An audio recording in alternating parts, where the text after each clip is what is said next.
प्रत्येक घरामध्ये सासू सून हे नातं अतिशय द्वंद्व समासातलं नातं आहे. ह्या नात्यांमध्ये जुळणं तसं खूप कठीण असतं. जुळत नाही असं नाही आहे, परंतु प्रत्येक घरामध्ये खूपदा हेच बघायला मिळतं की ह्या नात्यांमध्ये खूप कमी पडतं.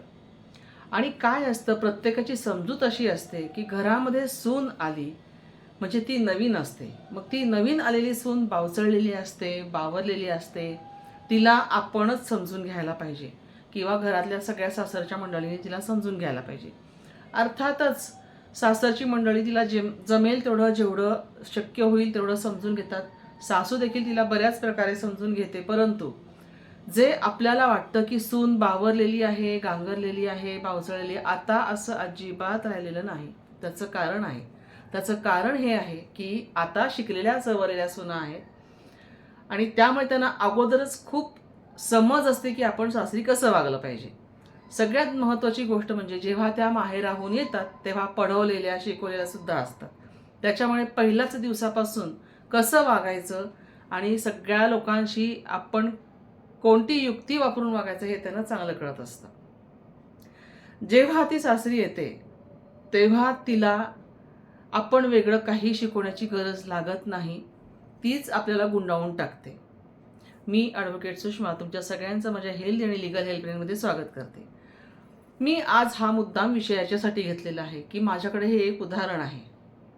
त्या सासूबाई नोकरी करत होत्या, मुलाचं लग्न झालं, सून सासरी आली. काही दिवस सासूबाईंनी घरात थोडंसं तिला जमवून घेईपर्यंत, म्हणजे तिला सगळ्या घरात जम बसेपर्यंत त्या काही दिवस राहिल्या आणि 15-20 दिवसांनी त्या निघून गेल्या. सुरुवातीला सून अगदी छान वागली, व्यवस्थित वागली, सासूला मान देत होती, सगळं तिने केलं. त्यानंतर सासूबाई निघून गेल्या, कारण त्यांची नोकरी होती म्हणून त्यांना जाणं भाग होतं. त्या गेल्यानंतर काही दिवसांनी परत काही रीतिरिवाजी असतात त्या करण्यासाठी परत 15-20 दिवसांनी त्या परत आल्या. जेव्हा त्या परत आल्या तेव्हा त्यांच्या नजरेने हेरलं की आपला मुलगा सुनेला खूप घाबरतो आहे, हे त्यांनी पाहिलं. त्यांना पहिल्यांदा हे कळलं नाही की असा तर हा नव्हता, मग एकदम असं का घाबरायला लागलेला आहे, असं काय घडलेलं आहे. बरं, सून सुद्धा 12-1-1 वाजेपर्यंत उन्हं येईल डोक्यापर्यंत इथपर्यंत झोपत होती. सुरुवातीला सासूबाईंनी दुर्लक्ष केलं आणि सोडून दिलं, कारण की नवीन लग्न आहे आणि नवीन जोडपा असल्यामुळे कदाचित उशीर होत असेल म्हणून त्यांनी दुर्लक्ष केलं आणि त्याही वेळा त्यांनी ते जाऊ दिलं आणि सगळं काम पूर्ण झाल्यानंतर त्या पुन्हा आपल्या नोकरीसाठी निघून गेल्या. दुसऱ्या वेळेला आल्या त्यावेळेस त्यांना आणखीन एक बदल मुलामध्ये जाणवला. ते म्हणजे मुलामध्ये इतकं धाडस आलं होतं जे पूर्वी कधीच नव्हतं. तो आईला म्हणाला, आई तू सारखी सारखी का येतेस? इथे सारखं सारखं नोकरी सोडून तुझं काय काम आहे? आमचं सगळं व्यवस्थित चाललंय. तेव्हा आईने ते हसण्यावारी नेलं आणि कसं बसं काहीतरी उत्तर देऊन त्याला टोलवलं आणि पुन्हा काही दिवस राहून त्या परत निघून गेल्या. परत जेव्हा तिसऱ्या वेळेस त्या आल्या तेव्हा त्या 1 महिन्याने आल्या. त्यांनाही असं वाटलं की नवीन जोडपं आहे तर ह्यांचं राहू द्यात. आणि दोघांचंही लव्ह मॅरेज होतं, त्यामुळे त्या तशा बिनधास्त होत्या की दोघंही एकमेकांना ॲडजस्ट करून घेतील आणि म्हणून त्या बिनधास्त राहिल्या. पण जेव्हा चौथ्या वेळेस त्या आल्या तेव्हा त्या 1 महिन्याने आल्या होत्या. त्यावेळेस त्यांना आणखीन एक असा बदल जाणवला की मुलगा आपला कधीच आपल्याला दुरुत्तर करत नाही, ती उत्तरं तो आता द्यायला लागलेला आहे. प्रत्येक वेळेस आपल्या बायकोची बाजू घ्यायला लागलेला आहे. आईने काही म्हटलं की आई तूच समजून घे ना जरा, असं तिला उलट उत्तर यायचं. मग तिने असं केलंच नाहीये, मग तू असं का केलंस, अशा प्रकारची भाषा त्याच्या तोंडात आली. आणि ही भाषा आल्यानंतर आईला जाणवलं की आपल्या मुलामध्ये आता हळूहळू बदल होतो आहे. त्यामुळे तिला ते खटकलं, परंतु तरीसुद्धा ती बोलली नाही. ती फक्त सगळ्या गोष्टींचं निरीक्षण करत होती, ऑब्झर्वेशन करत होती, पाहत होती. तिने कुठलाच विरोध केला नाही, कुठलीच भाषा वापरली नाही, कुठलाच वाद घातला नाही आणि त्या परत 15-20 दिवसांनी निघून गेल्या. त्यानंतर मग मात्र त्या 6 महिन्यांनी आल्या. 6 महिन्यांनी आल्यानंतर मग तर त्यांच्यामध्ये त्यांना आणखीन बदल जाणवला. सून विचारतही नव्हती, पाणीही विचारत नव्हती, मुलगाही धड लक्ष देत नव्हता. आणि त्यानंतर काही वाटलंच तरीसुद्धा मुलगा आईला दुर्लक्ष करत होता, आईच्या बोलण्याकडे दुर्लक्ष करत होता. आईने काही विचारलं तर लक्ष देत नव्हता. हा बदल जाणवला. त्यानंतर पुन्हा एकदा मुलाने त्यांना जेव्हा विचारलं, त्यांनी बोलायला सुरुवात केली, तेव्हा त्या शांतच होत्या. फक्त त्यांनी चेहऱ्यावर स्मितहास्य आणलं. परंतु दुपारी एक अशी घटना घडली की ज्यामुळे त्या सुनेचे आणि मुलाचे छान डोळे उघडले. काय घटना घडली होती ती?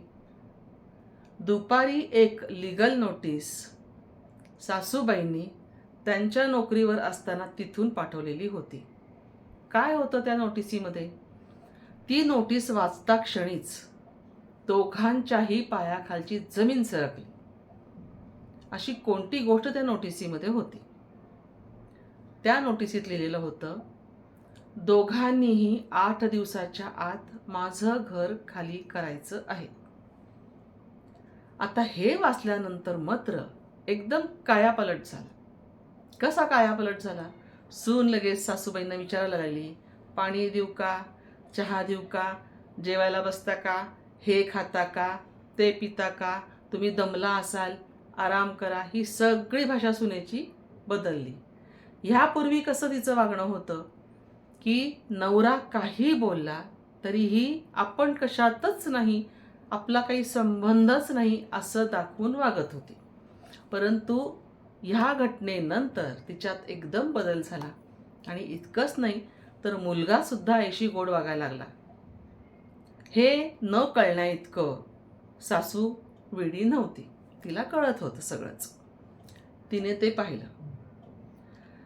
मग ती मुलं दोघंही जण तिच्या हातापायाशी येऊन बसले, गयावया करायला लागले की आई असं करू नकोस, आम्ही कुठं जायचं, काय करायचं, प्लीज आमच्याशी अशी वागू नकोस, आमचं काही चुकलं असेल तर आम्हाला समजून घे. त्यावर त्या आईने एक करारनामा तयार केला आणि तो करारनामा या दोघांना जर पटत असेल तरच त्यांनी इथं राहायचं ह्या अटीवर वाचून दाखवला. काय होता तो करारनामा? त्याच्यातली पहिली अट अशी होती की आपल्या घरामध्ये सगळ्यात महत्त्वाचं म्हणजे हे आहे की सुनेने सगळी सकाळची कामं लवकर उठून करायची, स्वयंपाक पाणी बघायचं आणि घरात सगळी स्वच्छता ठेवायची. ही पहिली अट. दुसरी अट ही होती की आपल्या नवऱ्याला अजिबात दबावाखाली न ठेवता त्याला त्याच्या मर्जीने वागू द्यायचं.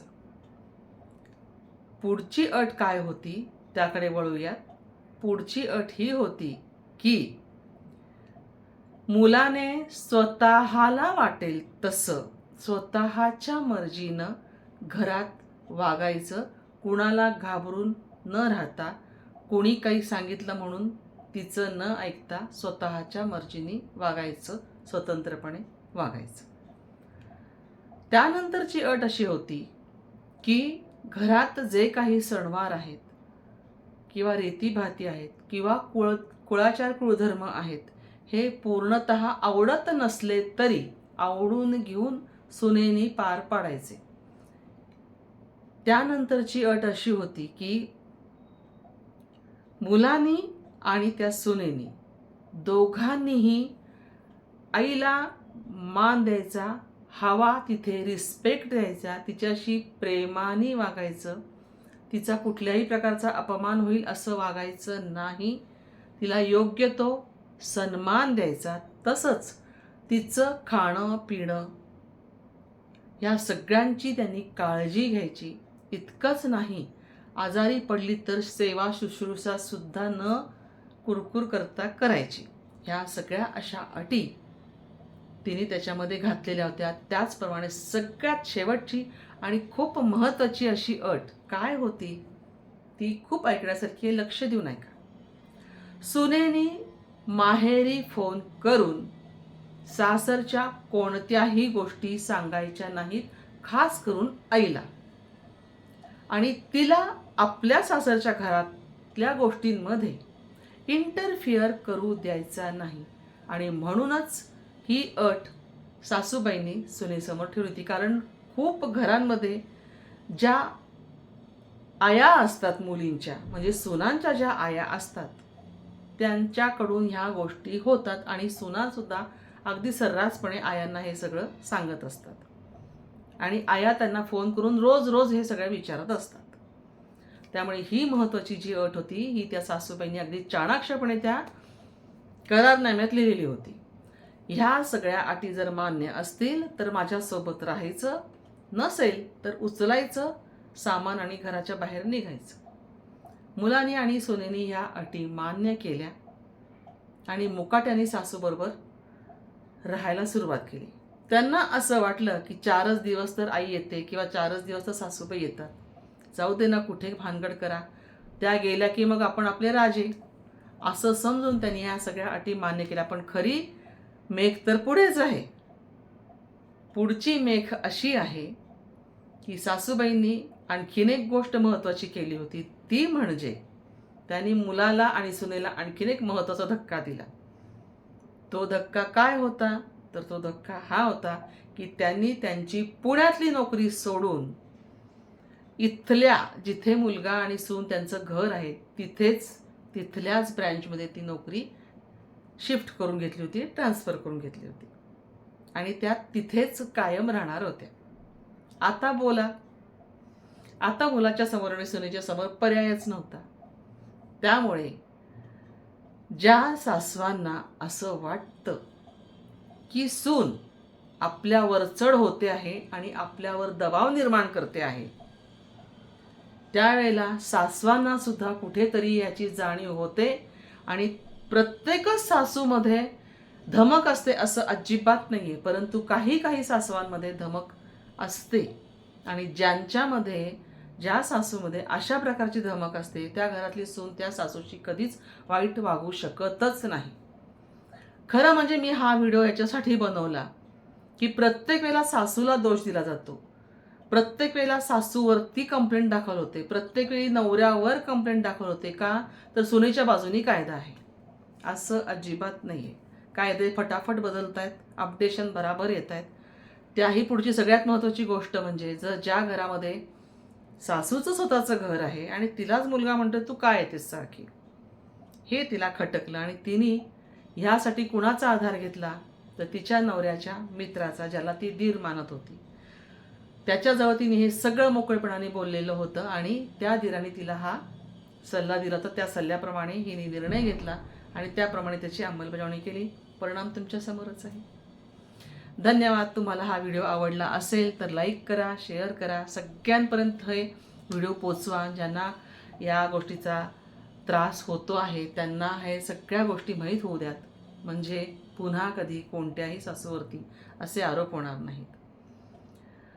तर म्हणूनच तुम्ही नवीन असाल तर याला सबस्क्राईब पण करा, म्हणजे असेच नवनवीन व्हिडिओ तुमच्यासमोर येतील. बेल आयकॉनवर क्लिक केल्यानंतर तुम्हाला त्याचं नोटिफिकेशन लगेच मिळेल. धन्यवाद.